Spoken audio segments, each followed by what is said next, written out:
What is up, you guys? It is Centeric45 here, and in today's video I'm gonna be showing you guys my magical musketeer deck profile. So yeah guys, I'm sorry that I haven't uploaded a video here in a couple of weeks now. I've just been really busy with the holidays and busy with being at work and stuff, so that's why I haven't been able to make a video here.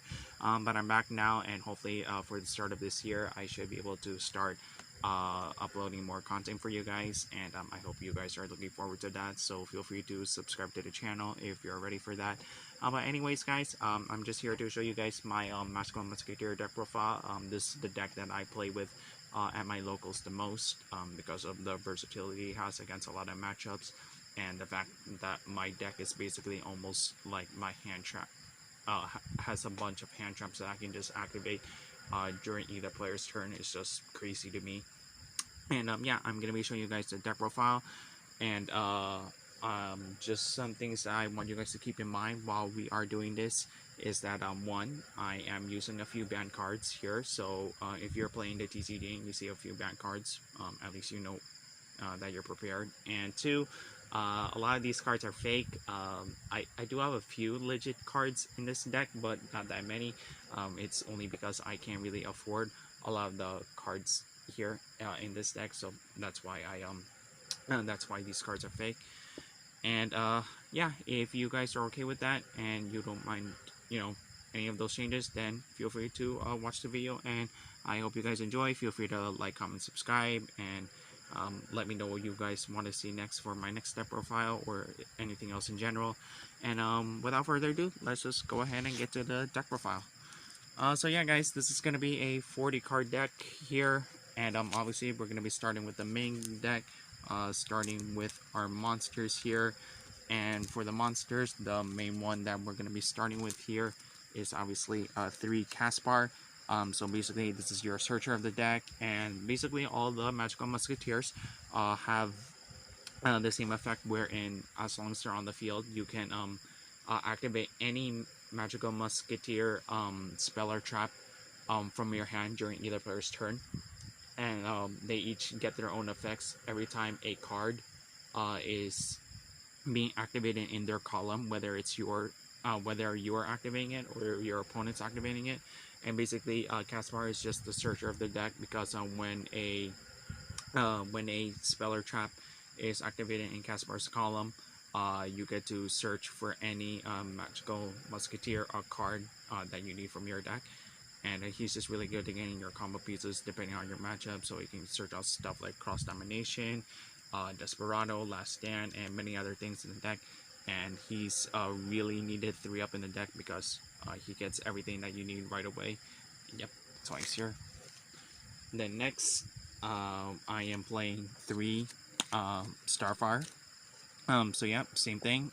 Can activate spells and traps in the same column, and she's the one that lets you special summon any magical musketeer from your deck in defense position. So she's really good for getting cards out like Calamity, or even like Caspar, for example, from the deck when you really need to go off with your place, or for whatever you need in a basic situation.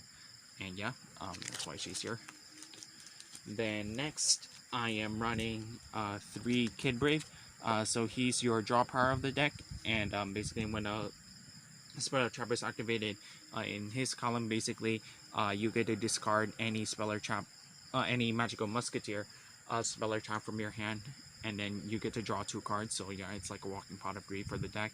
And I have considered cutting this to 2 in some cases, but I just felt like I really needed him at most at 3, just so I have a better chance of seeing any kind of monster that I need for like a basic situation. Because I've noticed lately with this deck that this deck struggles a lot if you don't open up with any monster, and I just needed to increase my chances of doing that, so that's why I put him at 3.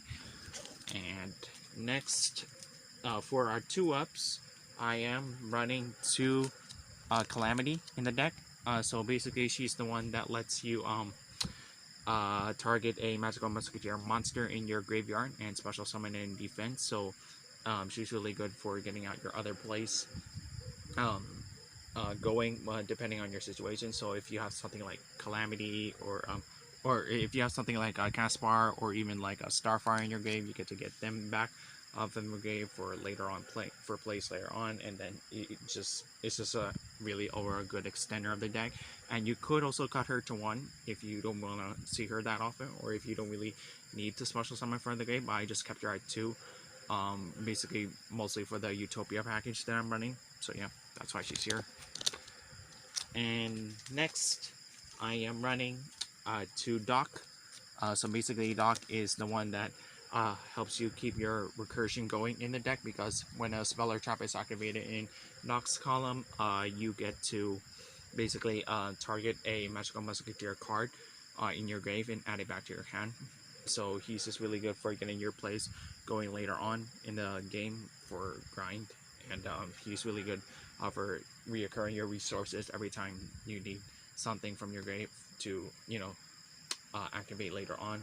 And yep, I just kept them at 2 because he's not really that necessary at 3 when if you don't have that set up by the grave. So that's why I kept them at 2. And that's it for the Magical Musketeer card monsters. And the next monsters I'm running is 2 Pankratops. So he's just really good overall for any removal from that deck, for removing any threats on the board. And it's really versatile, going second, which is what this deck is based around. And it's just really good to get rid of stuff that you need, popping stuff, and that's why it's here. It's generic. And lastly, I am running 2 Maxi. So yep, this is one of the van cards that I'm running here, and obviously it's just really good for like extending. It's really good hand chop to have your opponent think twice about whether or not they want to build up into their board to give you more advantage. But yep, that's why I put it here. And yeah, that is it, guys, for the monsters. Now we'll go ahead and get into the spells, because we have a lot of spells here. So for the first one, I'm running 2 Cross Domination. This is supposed to be 3, but I don't have my 3rd copy at the moment. I'm still trying to look for one here. But basically, Cross Domination, with its effect, lets you target a monster on the field, and then you can have its effect negated and change its attacking defense to 0. So for stuff like say for example Orcus, you can negate their Galatea to stop dumping like something like Nightmare in the grave from the deck. Or if you're facing like Salamangre, you can use this to target something like Baylynx or maybe Sunlight Wolf, depending on their board and everything. And it's just really good overall for negation, and it's even really better in damage step when they're about to attack you for game or something, or trying to get rid of your own monsters. This helps protect them. It helps make sure that your monsters stay on the field. And yeah, that's why it's here. And next, I'm running 2 Super Polymerization. So yeah, I would put 3, but since I'm following the OCG ban list, I stopped putting this at 2. And obviously, it's just really good for removing any big monster threats on the board. And it's just really generic, obviously, and it's it's one of the best fusion spells in the game, because you can't chain to it or whatever. And yep, that's why it's here. And then next, I am running 2 Instant Fusion. So yeah, I do have a few Instant Fusion targets in my extra deck that'll let me that I can use later on for better monster removal, or for other plays that I might need to make in case something pops up. But yeah, I kept this at 2 because it's really necessary. And then next, I'm running 2 Mind Control. I was running this at 3, but because of the new ban list, I had to cut this to 2 now.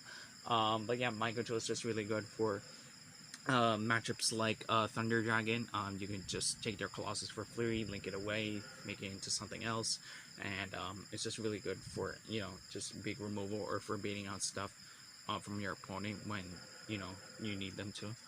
And yeah, that's why it's here. And next, I'm running 2 Twin Twister. So yeah, it's just really good generic back row removal that I just thought of including. This could be many other things. I could make one of this like a 3rd Cross Domination, this something else, I don't really know, maybe a 3rd Max C if I wanted to.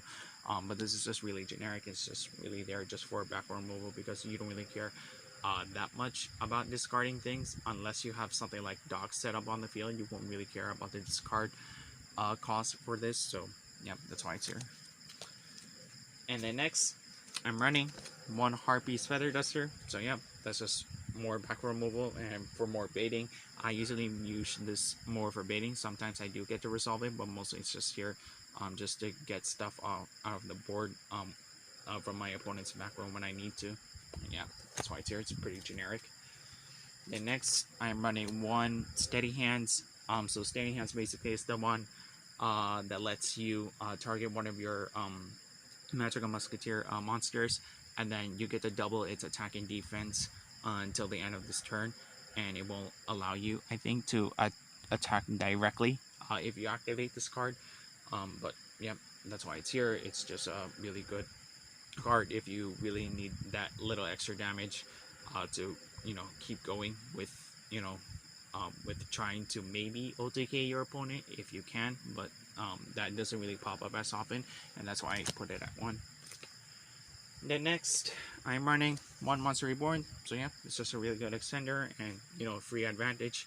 It gives me really free advantage as long as I activate it in one of my Magical Musketeers columns. And yeah, it's just there just for extending my place. And next, one Upstart. I would make this at 3 if I could. I don't have the other 2 copies that I need to make this better, but it's just a free draw, and obviously you don't care about giving your opponent life points, and this is just also a really good extender as long as I have like a musket on the field. It just gives me more pluses. That's why it's here. And lastly, I am running one Double or Nothing. So yeah, Double or Nothing is just here for the Utopia package, obviously, because Calamity and Starfire are level 4, so they're easy for me to just overlay and just attack for 10k for game when I need it to most. And that is it, guys, for the spells. And now we'll go ahead and get into the traps. So for the first trap, I am running 3 Desperado. So basically, this is the one that lets you target a card on your opponent's field, a face-up card, I mean, and then you get to pop it for free. And obviously, since you can activate monsters, since you can activate spells or traps from your hand due to your Magical Musketeers effects, this lets you pop a lot of things that are giving you problems. It is a bit sad that it does target just like everything else, but it is still good either way for getting rid of stuff that are giving you problems, or when they're attacking to get rid of your own monsters, stuff like that. So yeah, it's just a natural 3-up that you need. And then next, I'm running 3 Last Stand. So yep, this is the one that lets you negate the activation of a spell or trap when your opponent activates one, and it's just really good just for certain matchups like Altergeist, or like maybe negating something like Babel during your August matchup, or maybe something like a Rage for Silent Migrate, or even like their Field Spell Sanctuary or anything like that. So yep, that's why it's here. And lastly, for our last 1-ups here, I'm running one Fiendish Steel and one Dancing Needle. So Dancing Needle is mostly here just for the Orcus matchup because it lets you target up to 3 cards in your opponent's grave and banish them. It's just a little bit sad that it doesn't negate anything, but that's why it's here. And Fiendish Steel is just here just for protection of your muskets, because when you activate this, it protects your Magical Musketeer monsters from being destroyed by card effects, and then it also does give you a free plus that when it does get destroyed, while it's in your possession, you get to search out any Magical Musketeer card from your deck to your hand for later on play. So it's also a really good extender when you need it most, but it's mostly just here for the protection. And yeah, that is it, guys, for the main deck. Now I will go ahead and get into the extra deck, and forgive me for this extra deck being a bit weird. But to start off, we're obviously running 3 max. It's the whole reason I'm playing the deck anyway. If it wasn't for this, I probably wouldn't even be picking up this deck at all. But obviously, this is just a really broken card that lets you get a lot of pluses off of it here, because it lets you either add spells or traps from your deck to your hand, Magical Musketeer spells and traps from your deck to your hand up to the number of monsters your opponent controls, or you get to special summon magical musketeer monsters up to the number of spells and traps that your opponent controls. So it just gives you way too many pluses here off of one card and lets you further extend your plays for later on. Yep, that's why it's here. No reason to cut it. And then for my instant fusion target, I'm running 1000 Ice or Strike. So yep, it's just here for monster removal, and it's there when you really need it most to get rid of stuff that are giving you problems. So you go into instant fusion, summon this, target something maybe like a Colossus or something, or anything else, and then you just link this off here to Karibo, and then just remove the monster from the game. Just get rid of the monster that was attached to it and stuff. So that's why it's here. And then next, for our super poly targets, I am running 1 Starving Venom, 1 Draco Stapelia, 1 Duplexer Chimera, and then 1 Mud Dragon of Swamp. Yeah, it's a little bit hard to see, but yeah, that's how it looks right now. And yeah, these are all just your super poly targets. Starving Venom is just for 2 dark. This is just for Draco Stapelia. It's just here for like your Thunder Dragon matchup. Duplexer is just here for like your Silent Migraine matchups, and this is just pretty generic for whatever other matchups you may need that you might not be expecting. And next, for our XCs, I'm not running that many XCs. I'm running the Utopia package, 1 Utopia double and 1 Utopia. So basically you just go into Utopia double with 2 level 4s with something like Calamity and Starfire, and then after that detach a material, and then get the double or nothing from your deck to your hand, and then immediately XC summon to a Utopia, and then it gains 5k off of that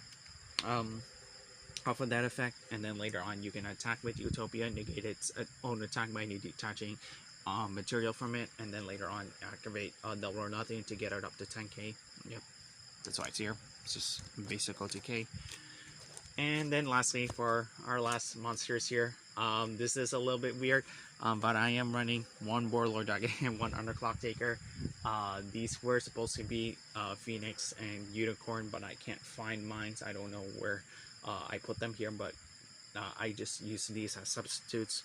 And yeah, basically right now Warlord is just here for skilling monsters. Underclock Taker is just just for that free attack boost or whatever. And this could be anything else. This could be a Phoenix, or a Phoenix and a Unicorn. This could be maybe like, I don't know, it can be like a Abyss Dweller or something, or even like anything else in general. But I just put here just for fillers, really. And yeah, that's why they're here. But that is it, guys. That is my Magical Musketeer deck profile. I've been enjoying this deck a lot. It's really fun to play with outside, and it's just overall one of the more versatile decks that lets me, activate a lot of stuff from my hand, and get a lot of disruptions coming, and then really just control the game overall. And I really do enjoy this deck. I've had a lot of fun playing with it.